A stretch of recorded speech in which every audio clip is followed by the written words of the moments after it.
آقا علیہ السلام نے ارشاد فرمایا جو 5 چیزوں کو تھام لے، یا جس کو 5 چیزیں مل گئیں اس دنیا میں رہتے ہوئے، فرمایا سمجھ جائے کہ اللہ نے اس کی آخرت میں اس کا بیڑا پار کر دیا ہے۔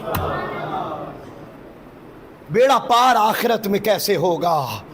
نمبر 1 فرمایا زوجۃ صالحہ، جس کو نیک بیوی میسر آ گئی اس دنیا میں رہتے ہوئے، صالح بیوی میسر آ گئی، فرمایا اس کی آخرت اچھی۔